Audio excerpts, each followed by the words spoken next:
Quando eu não estou aqui, eu sempre procuro, quando eu não estou aqui, porque eu estou pregando em outro lugar, né? Mas eu procuro aqui assistir depois os sermões pregados aqui, tá?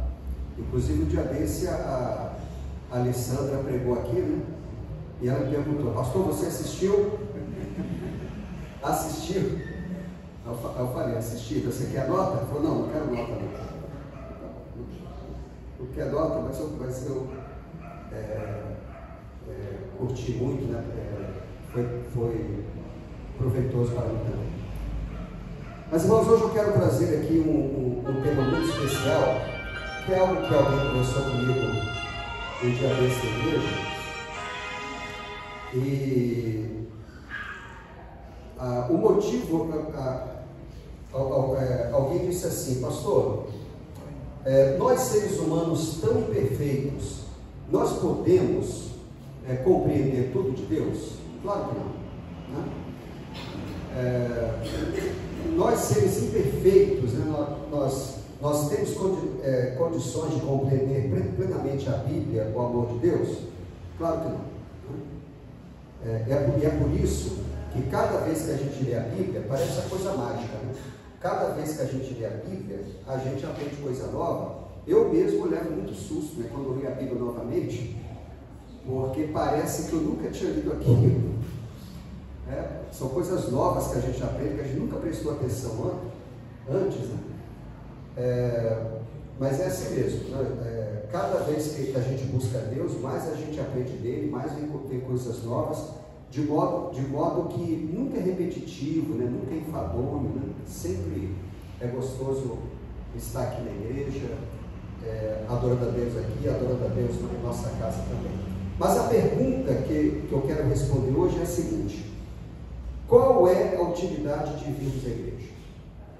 Qual é a utilidade de fazermos oração, de lermos a Bíblia, se nós não conseguimos compreender tudo? Então peço aos irmãos abrirem a palavra de Deus agora em 1 Coríntios capítulo 13, versículo 12. Você em casa também, por favor, querendo acompanhar aí a leitura. 1 Coríntios capítulo 13, e no versículo 12, olha só que texto interessante, irmãos. O apóstolo Paulo dizendo aqui: porque agora vemos como em espelho, obscuramente, então veremos face a face. Agora conheço em parte, então conhecerei como também sou conhecido. Irmãos, o apóstolo Paulo, ele fala aqui da busca que devemos fazer de Deus e conhecer a Deus, tá? É importante nós buscarmos a Deus em todo momento que for possível. E ele diz aqui: eu preciso conhecer, eu preciso buscar. De que forma, irmãos, nós buscamos a Deus? Me ajude aí, por favor, vocês aí. Quando ele fala aqui que nós devemos conhecer, buscar e conhecer a Deus, buscar como? De que forma a gente conhece a Deus? Pela natureza, o que mais? Lendo a Bíblia, orando também? Claro, nas orações também. O que mais? Vindo à igreja? Claro, também, né? Quando a gente ouve um louvor, a gente conhece a Deus através do louvor, sim ou não?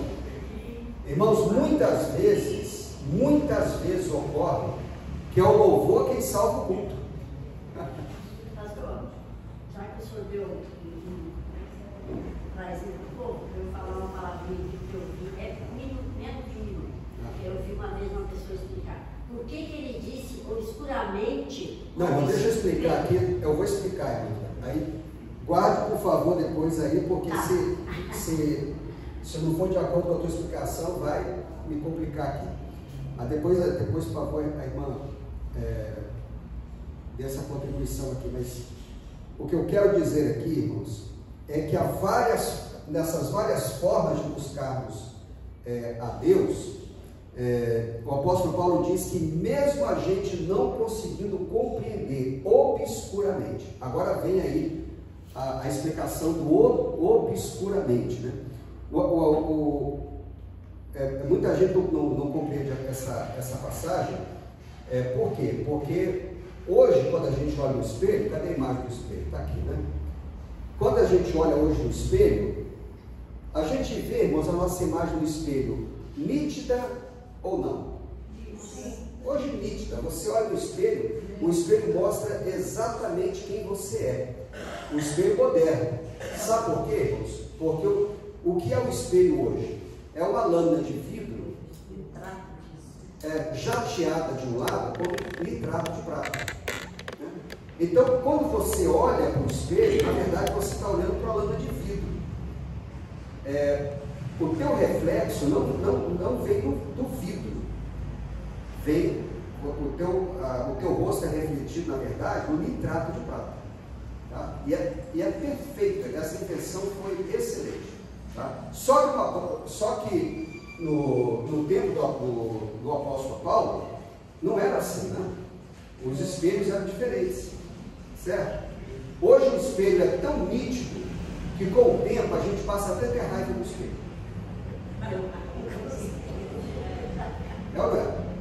Com o tempo a gente passa a ver coisas que a gente não gostaria de ver. Mas no tempo do apóstolo Paulo, sabe como era o espelho? Era assim. O que é isso aí? Metal polido. Eles poliam o metal. Então não havia sido inventado ainda, né, essa lâmina de vidro com nitrato de prata. Era isso que ia explicar, irmão? Eu vi, inclusive, uma pessoa dizer, não era da minha cabeça, que os espelhos eram de cobre. Isso que eu vi. Agora pode diferenciar uma cultura. Cobre, bronze. Isso. Né? Então esses espelhos aí são achados arqueológicos. Tá vendo? Então, na época, quando eles se olhavam no espelho, não era uma imagem nítida. Né? Para se ter eles terem uma imagem mais real do rosto, eles tinham que olhar numa poça d'água. Okay? Só que a água nem sempre está paradinha, né? Então a pessoa olhava assim e tal, ondulava ali, mas tinha que ser de dia, tinha que ter uma poça. Se fosse à noite, por exemplo, não dava. Então o que eles faziam? O espelho em casa era ali o metal polido. Então o que o apóstolo Paulo faz? Ele pega essa ilustração do espelho da sua época e para dizermos que a nossa natureza pecaminosa limita a nossa compreensão de quem Deus é. Ou seja, hoje, Paulo diz assim, por mais que a gente busque a Deus, a gente não compreende Ele completamente, porque é como se olhasse no espelho, em que você só vê parte do que você realmente é. Além disso, né, além da natureza pecaminosa, podemos também afirmar que muita gente hoje não consegue compreender totalmente a Deus devido aos problemas da vida. Tá? Os problemas contaminam, né? Então, problemas nossos, problemas que a gente vê nos outros, né? É a violência, são os desastres, a injustiça. Um dia desse eu estava dando estudo para uma pessoa que ela me disse assim, como é que eu vou aceitar que Deus me ama se Ele me deixa sofrer?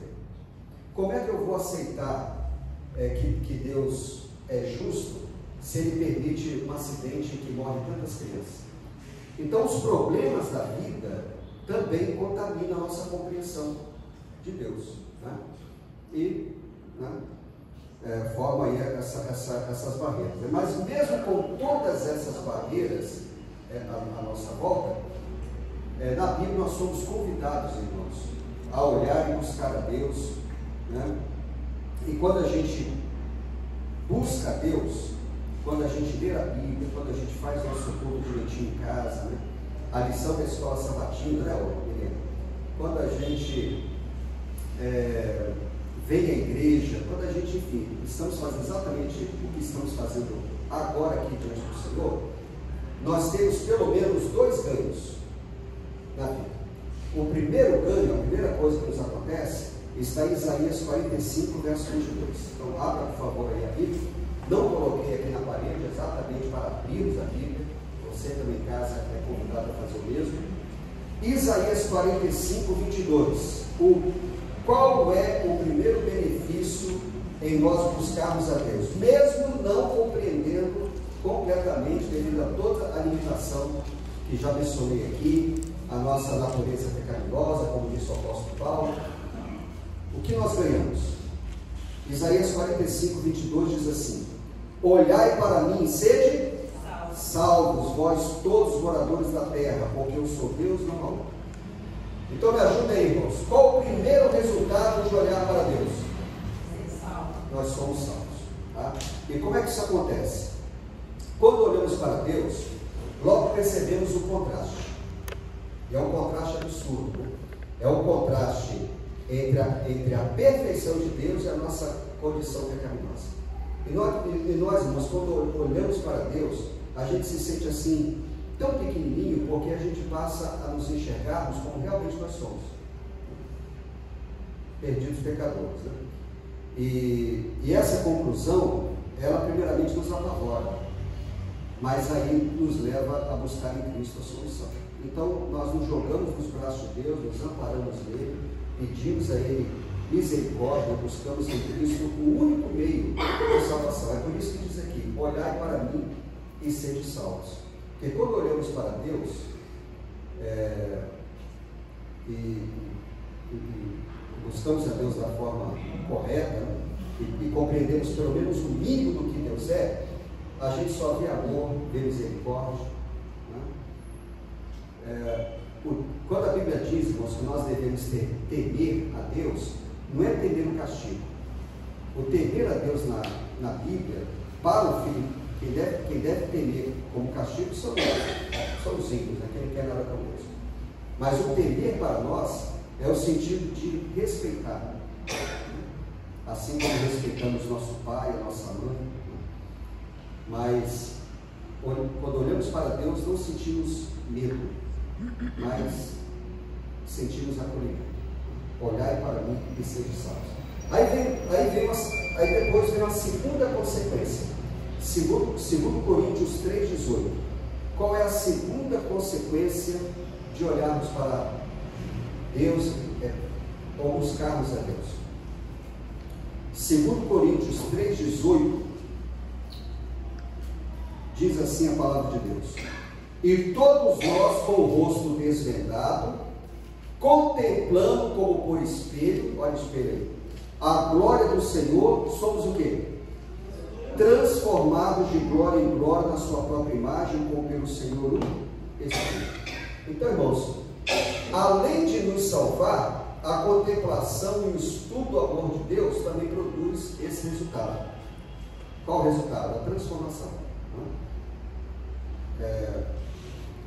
Na contemplação a Deus, percebemos os nossos defeitos de caráter, percebemos aquilo que nós precisamos ser modificados e pedimos a Deus a transformação. Então, aí nós temos uma má e uma boa notícia. Né? A má notícia é que descobrimos que nós somos imperfeitos mesmo e precisamos melhorar para ir para o céu. Essa é a má notícia. E a boa notícia é que essa transformação é feita unicamente pelo Espírito Santo. Não somos nós, né, que produzimos justiça em nós mesmos, né? Mas é Deus que produz. Então perceba aí, irmãos, a relação entre esses dois textos, né? O de Isaías que temos primeiro e agora aqui no 2 Coríntios. Salvar e transformar. E tem que ser nessa ordem. Não é primeiro transformar e depois salvar. Tem gente que, ao vir para a igreja, pensa assim: eu tenho que primeiro resolver todos os meus problemas, todos os meus defeitos, para entrar para a igreja, para ser um filho de Deus, para entregar minha vida a Cristo. Primeiro eu tenho que resolver tudo que eu tenho que resolver. Sabe essas pessoas que adiam o batismo e adia, porque diz assim: ainda não cheguei lá, eu tenho que melhorar meu comportamento, eu tenho que fazer isso, fazer aquilo. para depois Jesus me salvar, porque Jesus não pode me salvar da forma como eu estou. Não, a ordem não é essa. Primeiro Ele salva, e a partir daí vem o processo da santificação, que é demorado mesmo, né, para muitos. Tem pessoas que, para algumas pessoas são mais rápidas, né? Nós nos surpreendemos muitas vezes aí com membros novos da igreja, que estão numa maturidade espiritual maior do que o antigo da igreja. Né? Não deveria ser assim. Algumas pessoas se permitem transformar mais, outras menos, mas o que importa, né, é estar sendo transformado. Né? E outra coisa também, podemos observar desses versos, irmãos, nós devemos aqui combater o engano ao se pensar que a salvação é o fim do processo. Então, eu me batizei, pronto, né? É tudo que eu precisava. Né? O batismo, podemos dizer assim, a salvação operada por Cristo, não é o fim do processo, é o início do processo. Né? Então, primeiro somos justificados, temos os pecados perdoados, sem merecermos, e a partir daí começa o processo de transformação. Né? E a gente sabe que a salvação por completo só vai ocorrer mesmo no dia da volta de Jesus, ao termos o corpo glorificado. Né? Aí sim, estaremos completamente livres do pecado, no caso da natureza pecaminosa. Né? Mas esse processo, pode os irmãos ficar tranquilos, né? Porque ocorre instantaneamente na morte também de cada um de nós. Né? Já nós morremos, lógico, na condição que nós tivermos, mas por termos a Jesus Cristo como o nosso substituto, o nosso Salvador, nós iremos ressuscitar, né? Já num corpo diferente, num corpo de glória. Mas enfim, irmãos, o final do processo só vai ocorrer no dia da volta de Jesus. Até separei mais um texto aqui, não sei se há tempo de ler tudo que separei, tudo que eu coloquei aqui, mas Hebreus capítulo 9, 28, para quem quiser complementar, diz assim, Hebreus 9, 28, Cristo, tendo se oferecido uma vez para sempre, para tirar os pecados de muitos, aparecerá segunda vez sem pecado aos que o aguardam para a salvação. Então veja, Jesus, aqui, esse texto aqui diz que ao Jesus Cristo voltar, ele vai vir para os que o aguardam para a salvação. Então, é só confirmando aquilo que eu falei, né? Quando nós somos perdoados por Cristo, salvos por Cristo, justificados no momento de nossa conversão, esse não é o fim do processo, é o início. O processo só vai ser concluído ao Jesus voltar, para nos dar a vida eterna, né? Aos que o aguardam para a salvação. Agora, ao Jesus voltar, não vai ser possível aí iniciar o processo da salvação. Ninguém vai poder, no dia da volta de Cristo, abrir os braços e dizer, ih, Senhor, então é verdade tudo aquilo que a Bíblia, né, dizia, né, que o Senhor iria voltar, né, que o Senhor morreu na cruz para me salvar. Eu não acreditei naquela hora, não acreditei nas profecias, mas agora estou vendo o Senhor voltando, agora eu me arrependo e lhe aceito como Salvador. Vai ser possível isso? Não. Então Jesus não vai vir. Então nós podemos assim, sabendo o que se está dizendo naturalmente, né, nós podemos então dizer que Jesus não virá salvar ninguém. Jesus virá buscar aqueles a quem salvou, certo? Como diz aqui o texto, aos que o aguardam para a salvação. Eu até separei também esse texto aqui, do livro Grande Conflito. É lei tanto da natureza intelectual como da espiritual, que pela contemplação somos transformados. Jamais se levantará o homem acima de sua norma de pureza, de bondade ou de verdade. Se o eu é o mais alto ideal, nunca atingirá ele qualquer coisa mais elevada. Antes cairá constantemente. a graça de Deus unicamente tem poder para soerguer o homem. Então, pela contemplação, nós somos transformados, né? E nós, irmãos, devemos procurar sempre nos desenvolver. Eu me lembro na escola, eu tinha lá um colega de classe que ele estudava sempre procurando a nota mínima para passar. Era interessante, né? Seu professor dizia para ele assim: olha, na próxima prova você precisa tirar pelo menos 5 para passar na matéria. Aí tudo bem, aí ele se esforçava para tirar os 5, para ser o mínimo. Ele era inteligentíssimo, ele podia tirar notas muito melhores, né? Mas ele se contentava, né, pelo básico, né? Ele só queria a nota mínima para passar, né? Mas o cristão não é assim, o cristão não se nivela por nada, certo? O texto aqui diz: contemplando como por espelho a glória do Senhor, somos transformados de glória em glória. Então, por isso nós contemplamos sempre a Cristo, porque nós queremos ser pessoas cada vez melhores, queremos fazer a diferença na sociedade. Nós queremos nós não gostamos de dizer que somos modelo para ninguém quer ser modelo, né? O modelo é Cristo, mas de qualquer modo as pessoas olham para nós, né? E ao contrário do que a gente pensa, as pessoas não procuram da gente perfeição, as pessoas procuram da gente coerência. As pessoas esperam do cristão que ele erre e peça desculpa, né? Que ele reconheça, peça desculpa, seja uma pessoa diferente, né? Do que se vê aí fora, né? Mas a cada dia sendo transformado, né? Agora, irmãos, transformado de glória em glória a imagem de Cristo, isso quer dizer que nós um dia seremos igualzinho a Cristo? Sim ou não? Nós vamos ser iguais a Cristo um dia? Continuaremos a ser semelhantes. Há uma diferença, Cadiz, entre ser igual a Cristo e semelhante a Cristo. Olha esse texto aqui que eu encontrei, irmãos. Não é isso não. Ah, está aqui. É esse texto aqui. Olha o que ele diz. Ele, falei de Cristo, né? É um perfeito e santo exemplo dado a nós para imitação.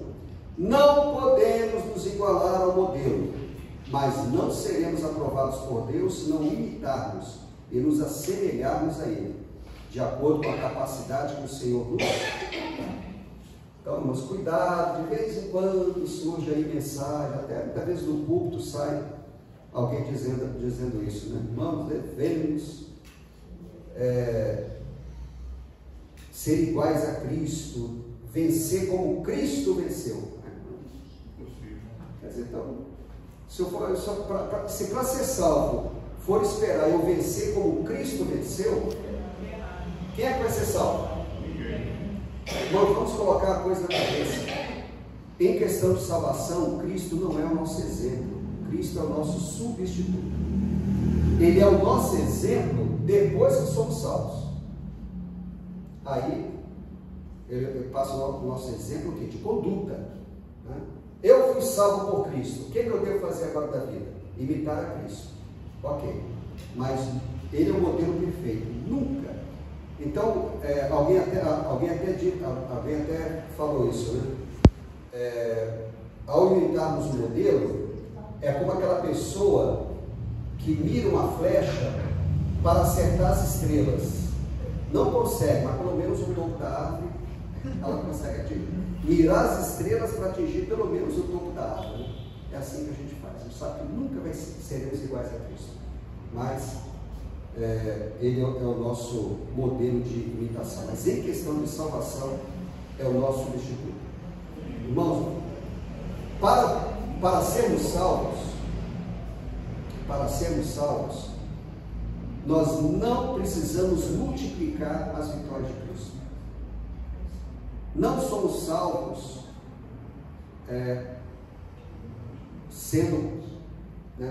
fazendo exatamente o que Cristo fez, né? Sendo como Cristo, né? repetir tudo que Cristo fez. É como se Cristo tivesse salvado só ele e dito assim, ó, é assim que se faz, vai lá e faz igual. Se você conseguir essa perfeição, você vai ser salvo também. Não é assim. Nós somos salvos, irmãos, porque Cristo foi perfeito. Né? Para ser salvo, não é sermos perfeitos como Cristo, mas somos salvos porque Cristo foi perfeito. Né? Muito bem, vimos então, irmãos, a razão aí porque devemos ler a Bíblia, né? Porque devemos vir à igreja, porque devemos nos dedicar à oração. Né? O objetivo de tudo isso é contemplar a Cristo, é buscar a presença de Deus, é contemplá-lo. Contemplar para quê mesmo? Já até esqueci. Para que a gente contempla mesmo? Para ser semelhante. Não, primeiro, Parecido. para ser salvo. Tá? Segundo, para ser transformado. Né? Então, é assim que a gente deve fazer. Né? E, como eu disse, mesmo não compreendendo tudo, né? Pelo menos sabemos o que a gente consegue compreender da Bíblia, irmãos, é mais do que suficiente, tá? para sermos salvos. Bom, todos nós somos contaminados pelo pecado, né? E sabemos que isso aí como diz lá o apóstolo Paulo, né? Obscurece a nossa compreensão de Cristo, mas o essencial a gente consegue aprender, que nós somos perdidos pecadores, sem nenhuma possibilidade de nos salvar por nós mesmos, e aprendemos pela Bíblia, né, que através de Jesus Cristo, né, Cristo veio a este mundo pagar o preço da nossa salvação. Para concluir, irmãos, eu preparei aqui um presentinho para vocês, que é uma ilustração que eu penso que vai nos ajudar a compreender, né? Só para compreendermos ainda mais a mensagem de hoje. Né? Dá para apagar essas luzes aqui, ou Luiz Henrique? Ah, tá. Não, isso. Ok. Eu ia perguntar que objeto é esse, mas acabei que eu escrevi ali embaixo.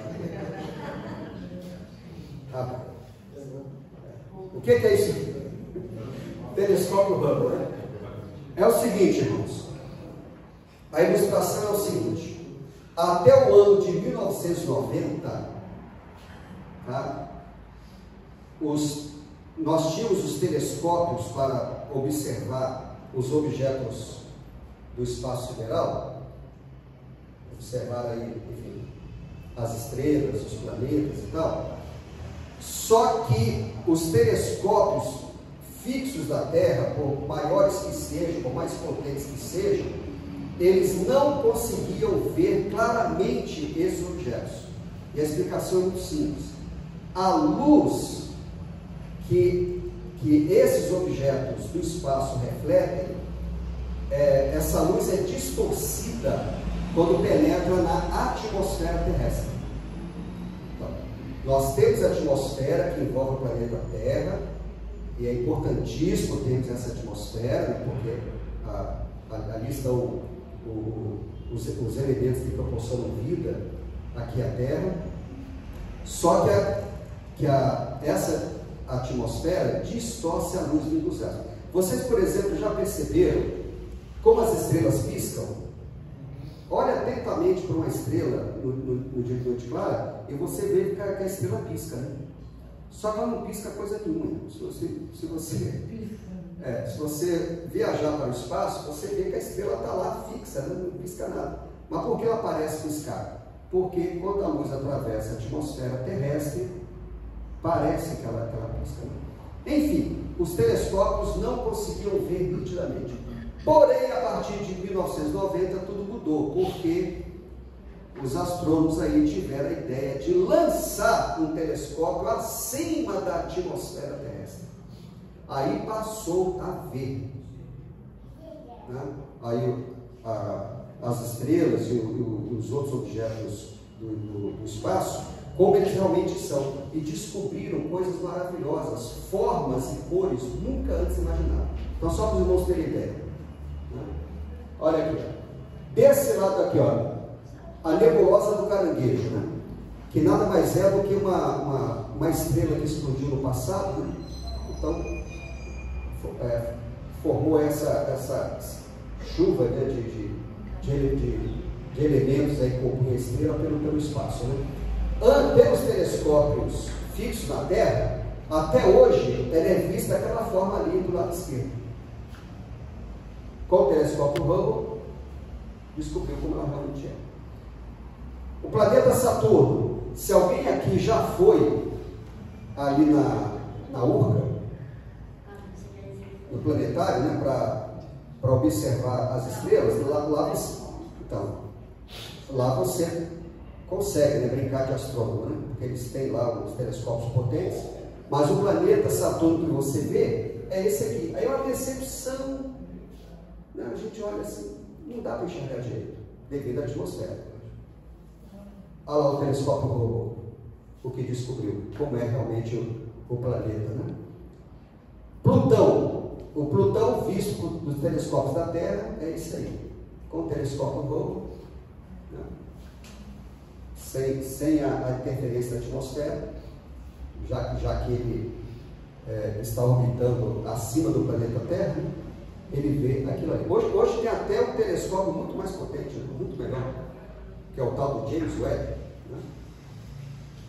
Olha lá, algumas fotos aqui do que fotos de objetos no espaço que o Hubble descobriu, que era impossível a gente saber pelos telescópios daqui que existia. Nebulosa do Esquimó, olha que bonita, é que parece um gorro de Esquimó, né? Dizem, ele tem muita imaginação também. Nebulosa do olho do gato, parece até um olho de gato mesmo. Nebulosa da Antonieta, se é uma estrela que explodiu, aí vai jogando os gases em volta, né? Aí formou algo parecido com a borboleta. Essa aí parece uma borboleta, né? A estrela jogou gás de um lado e do outro, isso é gigantesco, né? Nebulosa Hélice, também conhecida como olho de Deus, não parece um olho mesmo?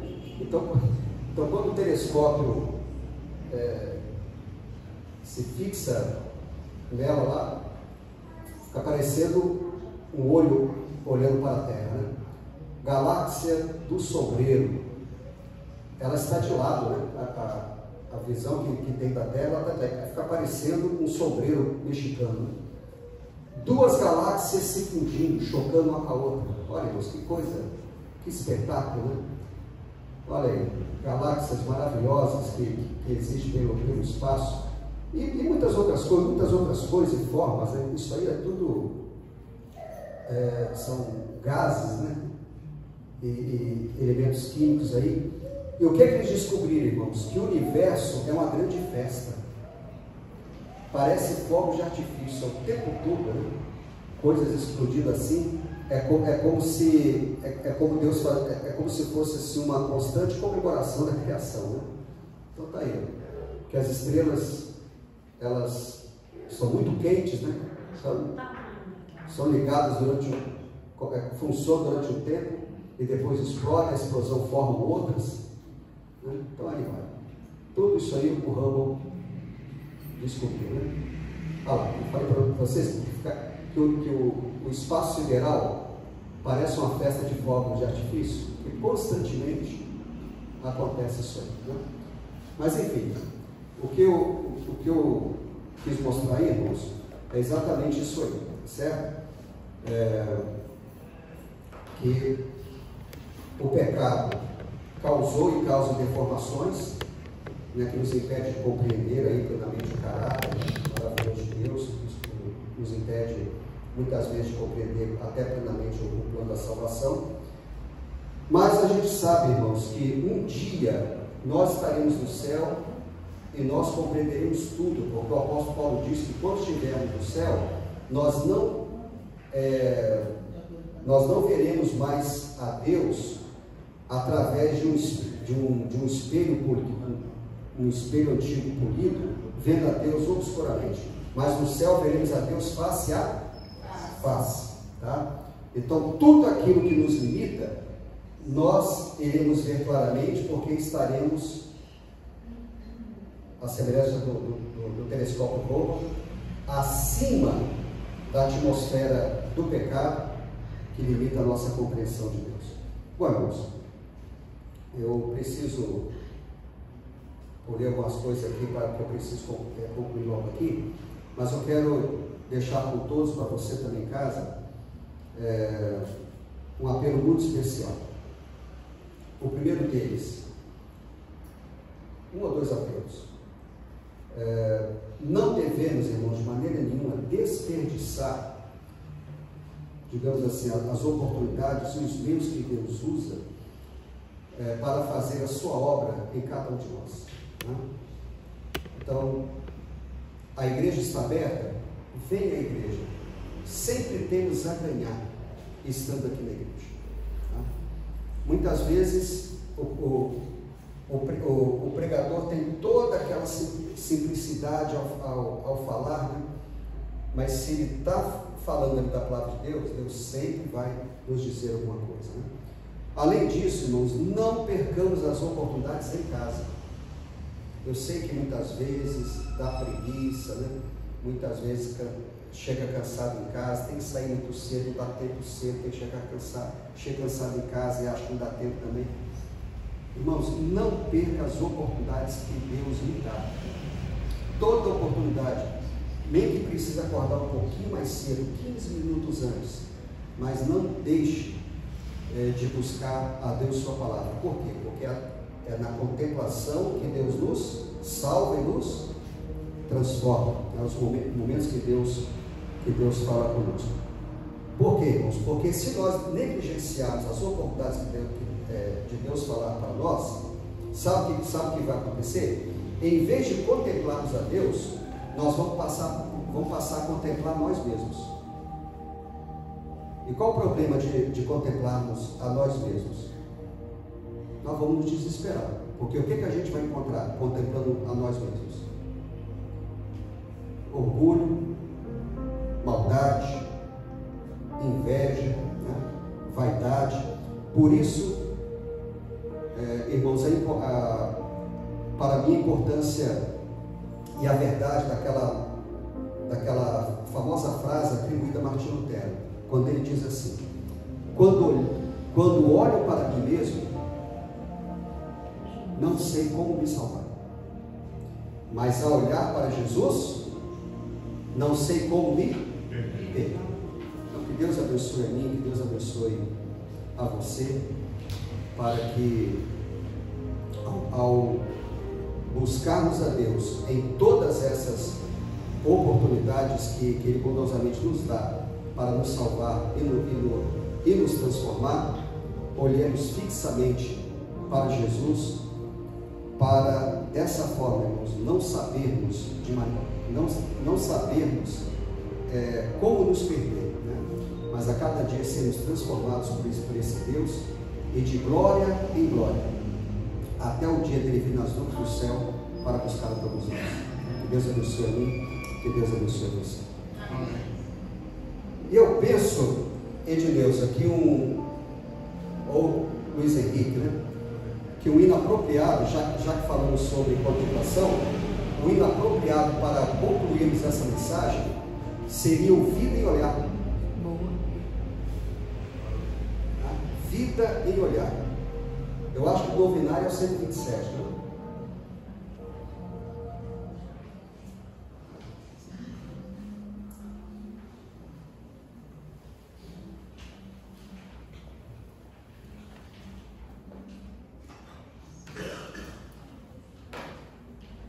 Isso, os primeiros acordes aí, nós vamos colocar em pé e vamos louvar a Deus com toda a alegria no coração. Nem ouvir, nem olhar a Jesus Salvador, Ele diz: vida eterna te dou. Pois então, pecador, considera esse amor de Jesus que na cruz expirou.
você então, nesse momento, pedir essa bênção a Deus, que Ele te salve e transforme pela contemplação?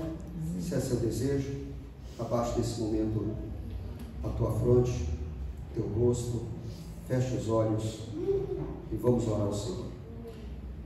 Amado Pai que estás nos céus, quero lhe agradecer a oportunidade que cada um de nós tivemos de estarmos juntos aqui na igreja, de mãos dadas, um auxiliando o outro, um amparando o outro, porque queremos marchar juntos e chegarmos juntos ao reino celestial. Amém.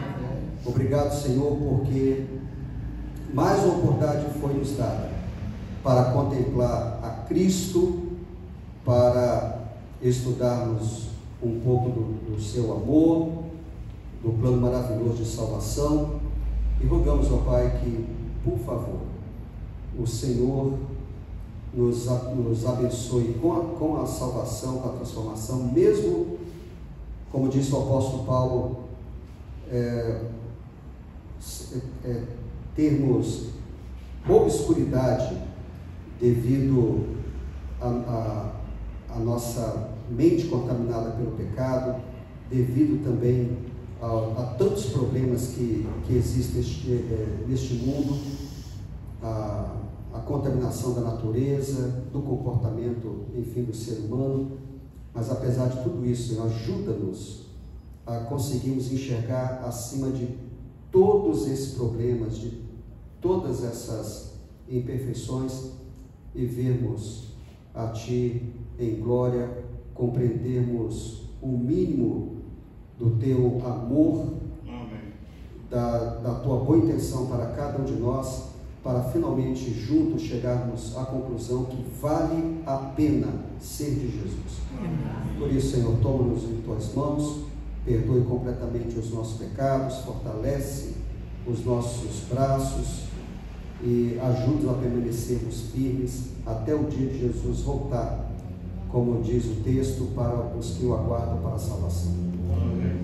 Leva-nos agora de volta para nossos lares, na proteção dos Teus bondosos anjos, os de casa também, Senhor, quem está em casa, quem não está também, proteja, livre de todo mal. Dê-nos um bom restante de caminhada nesta semana, na Tua bênção e proteção, e traga-nos aqui, Senhor, no sábado de manhã, só para comemorarmos as vitórias alcançadas em Teu nome durante esta semana. Amém. Nós o pedimos, em tudo já lhe agradecemos, em nome de Jesus pedimos a Tua bênção. Amém.